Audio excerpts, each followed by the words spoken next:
Hai teman-teman, kami dari kelompok 6 yang akan membahas materi bab 11 yaitu analisis lingkungan usaha dan bab 12 konsep nilai waktu uang dan kriteria investasi.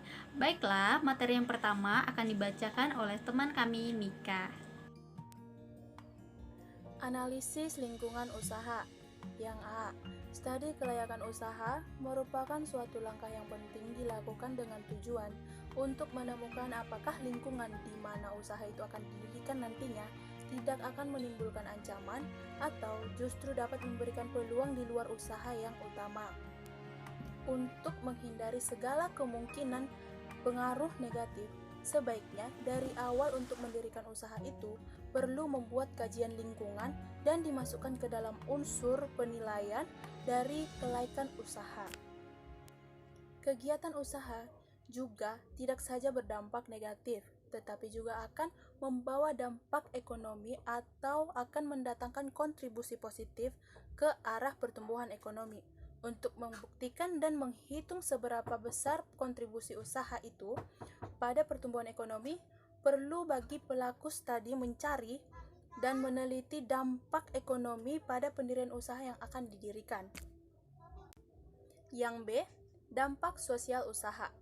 Para pakar lingkungan sangat mengkhawatirkan suatu usaha yang akan didirikan akan merusak lingkungan tersebut.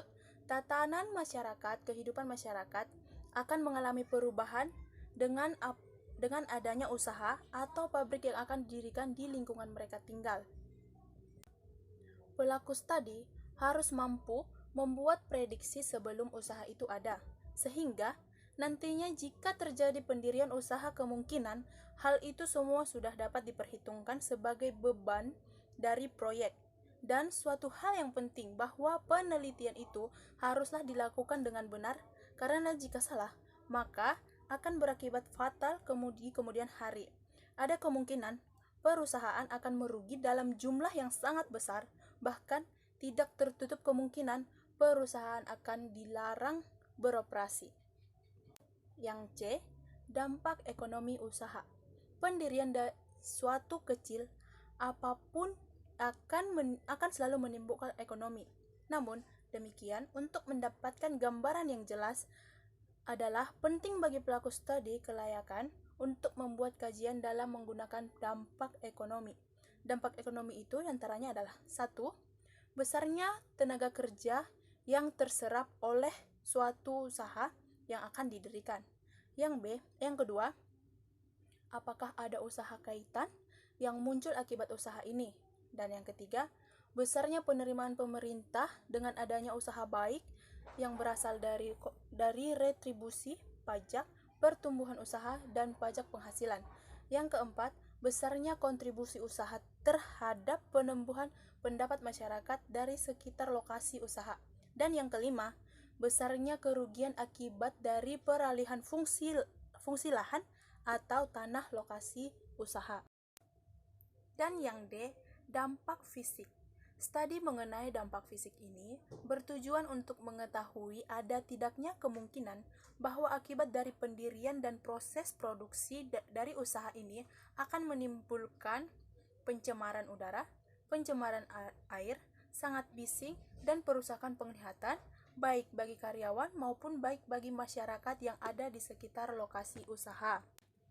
Pelaku studi bersama dengan ahli lingkungan harus dapat melakukan studi yang disebut dengan AMDAL, yaitu studi dampak lingkungan. Saat ini, studi AMDAL sudah merupakan suatu keharusan yang telah diatur oleh peraturan pemerintah. Dan yang E, prediksi kemungkinan dampak lingkungan. Tahap ini merupakan langkah lanjut dari studi lingkungan, yaitu pelaku studi kasus dapat merinci perkiraan adanya dampak lingkungan, baik yang bersifat sosial, ekonomi, maupun secara fisik, dan harus disajikan dalam suatu daftar sehingga akan terlihat jelas dengan dampak dianalisis dengan baik, terutama yang berhubungan dengan masalah dana investasi dan besarnya nilai harapan dari investasi tersebut. Prediksi dampak sosial haruslah dapat diinci dengan cara apa saja yang dianggap membawa dampak positif dan negatif dari adanya usaha tersebut terhadap kondisi sosial masyarakat di sekitar lokasi. Dan yang F, kalkulasi biaya dampak lingkungan. Pelaku studi akhirnya sampai pada tahap penghitungan seluruh nilai yang diakibatkan dari adanya dampak lingkungan yang telah diperkirakan dan dituangkan pada daftar prediksi dampak lingkungan. Ada beberapa kegiatan yang harus dilakukannya, yaitu yang satu, melakukan verifikasi data hasil prediksi data lingkungan. Yang kedua, meneliti ulang kebenaran nilai-nilai yang diterapkan pada saat prediksi dilakukan. Yang ketiga, mendapat daftar kalkulasi biaya dampak lingkungan dan menghitung seluruh biaya yang mungkin akan terjadi. Dan yang keempat, menganalisis biaya dampak lingkungan dengan sasaran untuk melakukan pertimbangan antara biaya penanganan dampak lingkungan dengan dana investasi dan benefit dari usaha tersebut. Baiklah, materi selanjutnya akan dibacakan oleh teman kami, Septiana Uli. Silakan. Baiklah, saya akan melanjutkan penjelasan tentang konsep nilai waktu, uang, dan berbagai kriteria investasi. Secara ekonomi, segala sesuatu yang ada di dunia ini tidak dapat kita peroleh tanpa suatu pengorbanan. Begitu juga di dalam suatu bisnis. Jika kita ingin mendapatkan dana bagi pembiayaan kegiatannya, maka kita harus mengeluarkan biaya yang biasa disebut sebagai biaya modal. Terminal future value. Secara sederhana, konsep ini sebenarnya hanya menghitung bunga atas dasar pokok pinjaman, dan bunga tersebut akan menjadi pokok pinjaman untuk periode selanjutnya. Dan bunga pada periode selanjutnya akan dihitung berdasarkan pokok pinjaman yang baru. Selanjutnya ada present value atau nilai sekarang. Contohnya, apabila kita menginginkan simpanan kita di bank selama 1 tahun yang akan datang dengan sebesar uang Rp700.000, sedangkan bunga yang berlaku itu adalah 9%, maka berapakah nilai sekarang dari Rp700.000 tersebut yang akan kita terima di 1 tahun yang akan datang? Penyelesaiannya adalah A1 sama dengan PV dikali 1 ditambah K, di mana A ini merupakan jumlah yang diharapkan dalam 1 tahun yang akan datang, dan PV itu adalah jumlah tabungan. Untuk K merupakan tingkat bunganya. Jadi, untuk menyelesaikan contoh tersebut, kita memasukkan rumus PV sama dengan A1 per 1 ditambah K. Kita masukin A1-nya tadi adalah Rp700.000 per 1 ditambah 0,08. Hasilnya adalah Rp648.150. 648.000 ini merupakan present value dari Rp700.000 penerimaan 1 tahun yang akan datang dengan tingkat bunga sebesar 8%. Lalu bagaimana present value jika 2 tahun yang akan datang dengan jumlah uang Rp700.000 tadi? Ya, kita masukin rumusnya PV sama dengan A2 per 1 ditambah K dikuadratkan, sama dengan A2-nya Rp700.000 per 1 ditambah 0,08 dikuadratkan, dapat hasilnya Rp600.140.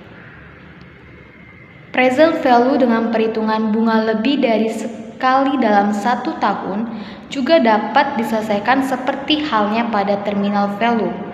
Maka secara umum dapat kita tuliskan rumus seperti di bawah ini, yaitu PV sama dengan AN per 1 ditambah K pangkat M kali N, di mana AN ini merupakan aliran kas pada akhir tahun ke N, dan M ini merupakan berapa kali bunga yang akan dihitung dalam 1 tahun, dan K ini merupakan tingkat bunga.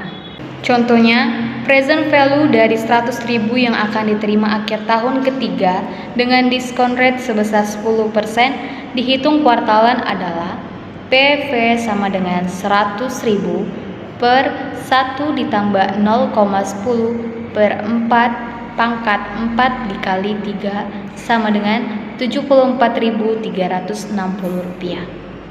Present value 100.000 penerimaan 1 tahun yang akan datang apabila bunganya dihitung bulanan dengan bunga 10%, maka jumlahnya sebesar PV sama dengan 100.000 per 1 ditambah 0,10 per 12 pangkat 12, hasilnya adalah Rp38.270.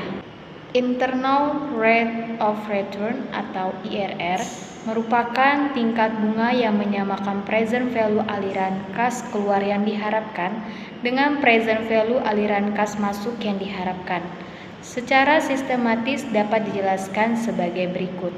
Sigma N sampai T sama dengan 0 dikali AT per 1 ditambah R dikali T sama dengan 0. Di mana AT tersebut merupakan cash flow pada periode T baik kas masuk maupun kas keluar. N merupakan akhir periode aliran yang diharapkan. Dan R merupakan jumlah diskon cash flows dari tahun 0 sampai tahun ke N.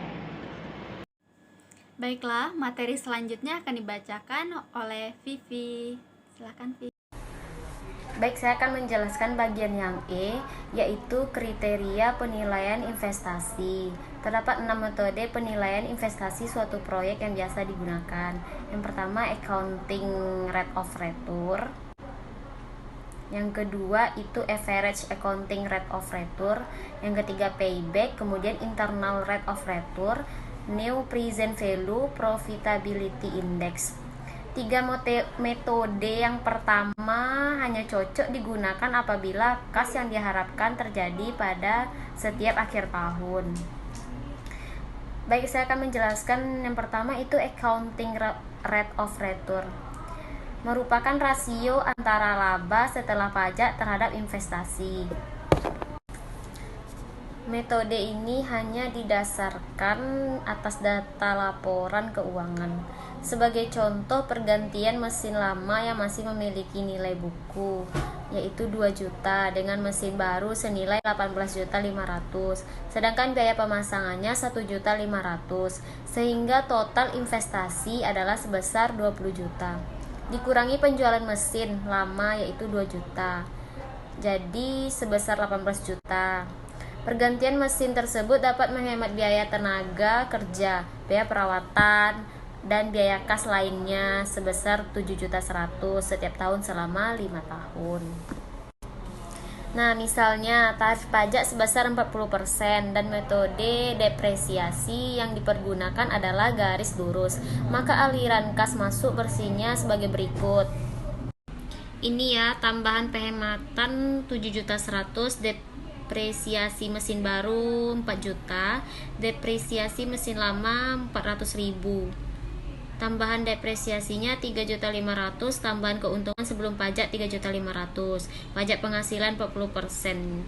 40%-nya itu 1.400.000 ya.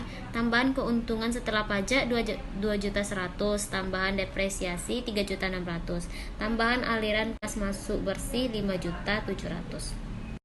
Nah, di sini kita bisa lihat accounting rate of return 2.100.000 dibagi 18 juta dikali 100%, hasilnya 11,67%.